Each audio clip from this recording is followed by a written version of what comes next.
নমস্কার বন্ধুরা, welcome to Jhunu home cook. Jhunu হোমকুকে আপনাদের সবাইকে স্বাগত জানাই নতুন একটি রেসিপির ভিডিওতে। সবাই কেমন আছেন বন্ধুরা? আশা করছি ভালো আছেন, সুস্থ আছেন। চলে এলাম আপনাদের সাথে মজার একটা রেসিপির ভিডিও শেয়ার করতে। তাই পুরো রেসিপির ভিডিওটা দেখার জন্য অনুরোধ রইল। আশা করছি শেষ পর্যন্ত দেখার পর রেসিপির ভিডিওটা আপনাদের ভালো লাগবে। এখানে আমি 3টে মাঝারি সাইজের আলু নিয়েছিলাম, খোসা ছাড়িয়ে ধুয়ে নিয়েছি। আলুটা এবার গ্রেট করে নেব। 3টে আলু গ্রেট করে নেব, তারপর খুব ভালো করে ধুয়ে নেব। এইভাবে অবশ্যই বাড়িতে একদিন এই রেসিপিটা বানিয়ে খেয়ে দেখবেন বন্ধুরা, খুবই টেস্টি হয় খেতে। এবার একটা আলু গ্রেট করে নিয়েছি, একইভাবে 3টে আলু গ্রেট করে নিয়েছি। সমস্ত আলুগুলো গ্রেট করে নিয়ে চলে এসেছি। এবার আমি ভালো করে 2 থেকে 3 বার জল পাল্টে ধুয়ে নেব। যেসব বন্ধুরা এই ছোট্ট চ্যানেলটিকে সাবস্ক্রাইব করে পাশে আছেন তাদেরকে অসংখ্য ধন্যবাদ জানাই।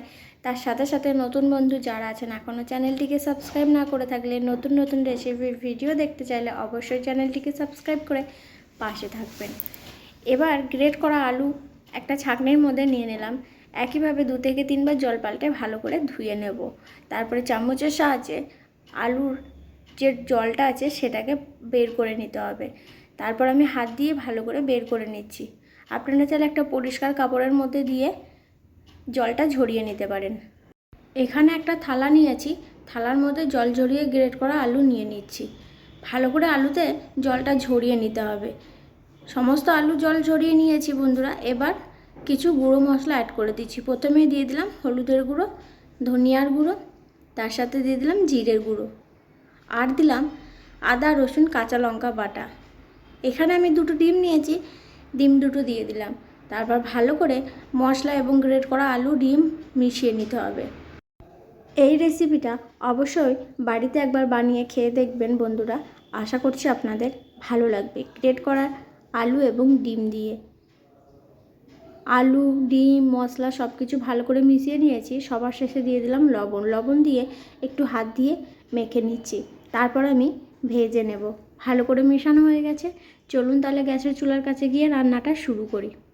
এখানে আমি একটা ননস্টিকের তাওয়া নিয়েছি। তাওয়ার মধ্যে কিছুটা পরিমাণে তেল দিয়ে দেব। এখানে সাদা তেল নিয়েছি। তেল দিয়ে তেলটাকে ভালো করে তাওয়ার চারিদিকে ঘুরিয়ে দেব। পুরোটা ঘুরিয়ে দেওয়া হয়ে গেলে এবার দিয়ে দিচ্ছি গ্রেট করা আলু ডিম এবং মশলা দিয়ে মাখানো মিশ্রণটা দিয়ে তাওয়ার চারিদিকে ভালো করে ঘুরিয়ে দিতে হবে। তারপর আমি 2 পিঠ একটা চামচের সাহায্যে ছড়িয়ে দিলাম। এরকমভাবে একটা গোল শেপ দিয়ে নেব।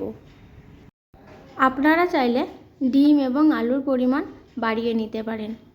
আমি ঠিক এরকমভাবে ছড়িয়ে নিয়েছি। অনেক বেশি বড় করিনি এবং পাতলা করিনি, মাঝারি শেপে দিয়ে ভালো করে 2 পিঠ ভেজে নেব। ঢাকনা চাপা দিয়ে লো ফ্লেমে কিছুক্ষণ ভেজে নিলাম। এবার উল্টে ঢাকনা খুলে নিয়েছি। নিচের দিকে অংশটা ভাজা হয়ে গেছে। এবার ওপরের দিকে অংশটা ভেজে নেব। সামান্য পরিমাণে আবারও তেল দিয়ে দিলাম। তারপর একটা প্লেটের মধ্যে এরকম ঢেলে নিয়ে উল্টে 2 পিঠ ভালো করে ভেজে নিতে হবে। ঢাকনা চাপা দিয়ে আবারও ভেজে নিচ্ছি। 2 পিঠ ভালো করে ভাজা হয়ে গেলে এবারে প্লেটের মধ্যে ঢেলে নেব। তারপরে ঠান্ডা করে নেব। খুব সুন্দরভাবে 2 পিঠ ভেজে নিয়েছি বন্ধুরা। এবার আমি একটা প্লেটে ঢেলে নিচ্ছি। তারপর ঠান্ডা হয়ে গেলে কেটে নেব। ফিরে এলাম প্রায় 5 থেকে 6 মিনিট পর। তারপর এগুলো ঠান্ডা হয়ে গেছে, আমি কেটে নিচ্ছি। চৌকো চৌকো করে কেটে নেব। আপনারা আপনাদের পছন্দের মতন শেপে কেটে নেবেন। সাইডের অংশগুলো আমি বাদ দিয়ে দিলাম। এই যে এরকমভাবে একটু লম্বা লম্বা করে কেটে নিয়েছি। আর খুব সুন্দরভাবে 2 পিঠ ভাজা হয়ে গেছে। কেটে এবার পাশে রেখে দেবো। রান্নার জন্য গ্যাসের চুলার কাছে চলে যাব। এদিকে গ্যাসের চুলা অন করে কড়াই বসিয়ে দিয়েছি। রান্নার জন্য তেল দিয়ে দিলাম। তেল গরম হয়ে গেলে তেলের মধ্যে ফোড়ন দেবো। ফোড়নের জন্য নিয়েছি তেজপাতা, 2টো এলাচ এবং 1 টুকরো দারচিনি। তারপর ফোড়নটা ভালো করে ভেজে নেওয়ার পরে দিয়ে দেবো পেঁয়াজ কুচি। বড় সাইজের পেঁয়াজ কুচি করে নিয়েছি, লম্বা করে দিয়ে দিলাম। তারপর গোল্ডেন ব্রাউন করে পেঁয়াজ কুচি ভেজে নেব। এবার বাটা মশলা দিয়ে দেবো। এখানে আমি বাটা মশলা নিয়েছি আদা রসুন কাঁচা লঙ্কা বাটা একসাথে বেটে নিয়েছি, আর একটা পেঁয়াজ বেটে নিয়েছি। বাটা মশলা দিয়ে ভালো করে কষিয়ে নেব। প্রায় 3-4 মিনিট মতন কষিয়ে নেওয়ার পর দিয়ে দেব টমেটো। একটা বড় সাইজের টমেটো লম্বা করে কেটে নিয়েছি, দিয়ে দিলাম। টমেটোটাও 2 মিনিট মতন ভেজে নেব। তারপর একে একে গুঁড়ো মশলা দিয়ে দেব। প্রথমেই দিয়ে দিলাম লবণ, হলুদের গুঁড়ো, ধনিয়ার গুঁড়ো, জিরের গুঁড়ো এবং লঙ্কার গুঁড়ো। গুঁড়ো মশলা দিয়ে ভালো করে কষিয়ে নেব। সামান্য পরিমাণে জল দিয়ে দেব। জল দিয়ে ভালো করে মশলাটা কষিয়ে নেব। মশলা থেকে কাঁচা গন্ধ চলে গেলে এবং তেল ছাড়তে শুরু করলে সবার শেষে দিয়ে দিচ্ছি সামান্য পরিমাণে চিনি দিয়ে আবারও আমি কষিয়ে নিচ্ছি। পুরোপুরিভাবে মশলা কষানো হয়ে গেছে বন্ধুরা। এবারে জল দিয়ে দিলাম। জল দিয়ে জলটা ভালো করে ফুটিয়ে নেব মশলা গ্রেভির সাথে। এবার কেটে রাখা আলু এবং ডিমের অমলেটটা দিয়ে দেব। ঠিক এরকমভাবে কেটে নিয়েছি দেখুন, আর 2 পিঠ লাল করে ভেজে নিয়েছি। লো টু মিডিয়াম ফ্লেমে ঢাকনা চাপা দিয়ে 3-4 মিনিট মতন ফুটিয়ে নিলেই রেডি হয়ে যাবে। আশা করছি বন্ধুরা আজকে শেয়ার করা রেসিপির ভিডিওটা আপনাদের ভালো লেগেছে।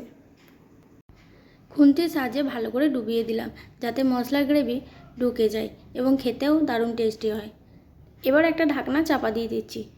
2-3 মিনিট মতন ফুটিয়ে নিয়ে ঢাকনা খুলে নিয়ে দিয়ে দিলাম ধনেপাতা কুচি এবং তার সাথে দিয়ে দেবো সামান্য গরম মশলা। তাহলেই কিন্তু রেডি হয়ে গেল।